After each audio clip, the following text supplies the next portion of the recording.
بابے نے لمبا سا سانس لیا اور بولا، کاکا تم چاہتے کیا ہو؟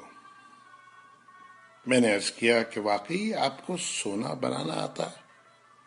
بابے نے خالی خالی آنکھوں سے مجھے دیکھا اور کہا، ہاں میں نے جوانی میں یہ ہنر سیکھا تھا۔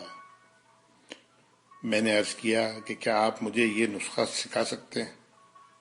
بابے نے میری طرف گھور کے دیکھا اور کہا کہ تم یہ سیکھ کے کیا کرو گے؟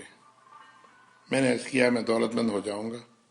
بابے نے زوردار قہقہہ لگایا اور کافی دیر تک ہنستا رہا۔ جب وہ ہنستے ہنستے تھک گیا تو بولا، تم دولت مند ہو کر کیا کرو گے؟ میں نے جواب دیا، میں دنیا بھر کی نعمتیں حاصل کروں گا۔ بابے نے کہا کہ چلو یہ نعمتیں تمہیں حاصل بھی ہو گئیں تو پھر کیا کرو گے؟ میں نے جواب دیا، میں خوش ہوں گا اور مجھے سکون ملے گا۔ اس نے مسکراتے ہوئے میری طرف دیکھا اور کہا، گویا تمہیں سونا اور دولت نہیں، سکون چاہیے۔ میں خاموشی سے اس کی طرف دیکھتا رہا اور کافی دیر تک خاموش گھورتا رہا۔ بابے نے مجھے جھنجھوڑا اور کہا، دراصل تم سکون اور خوشی کی تلاش میں یہاں آئے ہو۔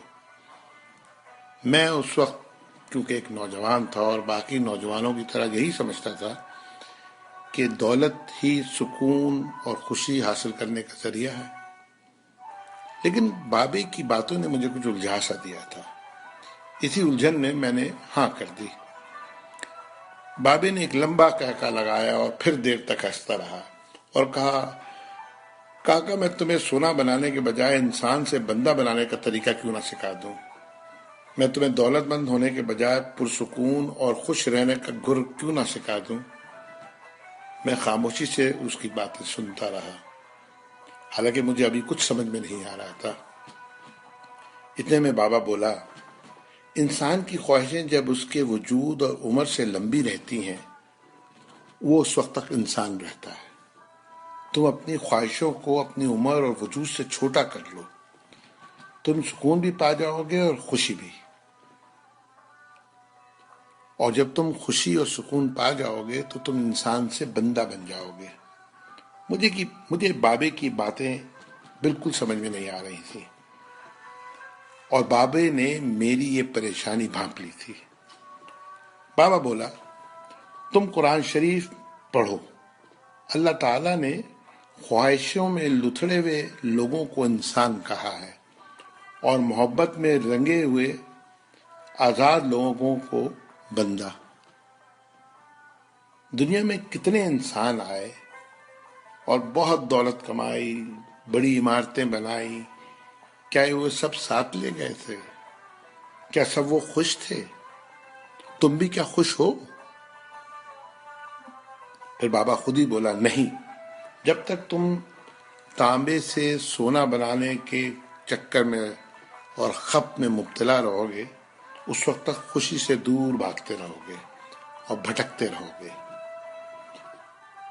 پھر بابے نے ایک چھوٹی سی ٹہنی سے زمین پہ رگڑنا شروع کیا اور کہا، لو میں تم کو انسان سے بندہ بنانے کا نسخہ بتاتا ہوں۔ اپنی خواہشوں کو اپنے قدموں سے آگے نکلنے نہ دو۔ جو مل گیا اس پہ شکر کرو، جو چھن گیا اس پر افسوس مت کرو۔ جو مانگے اسے دے دو، جو بھول جائے اسے بھول جاؤ۔ دنیا میں بے سامان آئے تھے اور بے سامان ہی واپس جاؤ گے۔ سامان جمع کرنے کی فکر نہ کرو۔ جسے خدا ڈھیل دے رہا ہے اس کا کبھی احتساب مت کرو۔ بلا ضرورت سچ بھی فساد ہوتا ہے۔ جو پوچھے تو سچ بولو، جو نہ پوچھے تو خاموش رہو۔ دینے میں خوشی ہے اور وصول کرنے میں غم۔ دولت کو روکو گے تو خود بھی رک جاؤ گے۔ چوروں میں رہو گے تو چور ہو جاؤ گے۔ اللہ راضی رہے گا تو جگ راضی رہے گا، وہ ناراض ہوگا تو نعمتوں سے خوشیاں اڑ جائیں گی۔ جب تم عزیزوں، رشتہ داروں، اولادوں سے چڑھنے لگو تو سمجھ لو اللہ تم سے ناراض ہے۔ جن سے تمہیں نقصان پہنچا ہو اور مزید نقصان پہنچنے کا اندیشہ ہو ان سے کنارہ کشی کر لو، ان سے بدلہ لینے کی فکر نہ کرو، کیونکہ سب سے اچھا بدلہ اللہ کا ہے۔ جب تم اپنے دشمنوں کے لیے اپنے دل میں رحم محسوس کرو تو سمجھ لو تمہارا خالق تم سے راضی ہے۔ ہجرت کرنے والے کبھی گھاٹے میں نہیں رہتے۔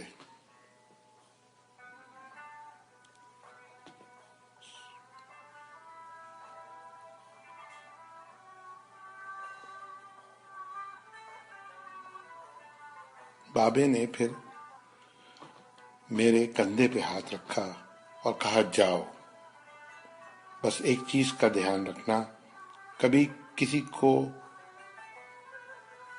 خود سے نہیں چھوڑنا، دوسروں کو فیصلہ کرنے کا موقع دینا، یہ اللہ کی سنت ہے۔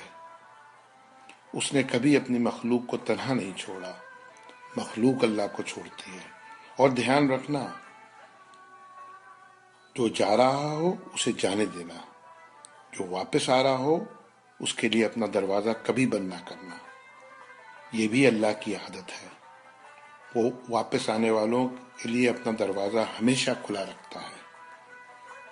تم یہ کرتے رہنا، تمہارے دروازے پہ ہمیشہ میلہ لگا رہے گا۔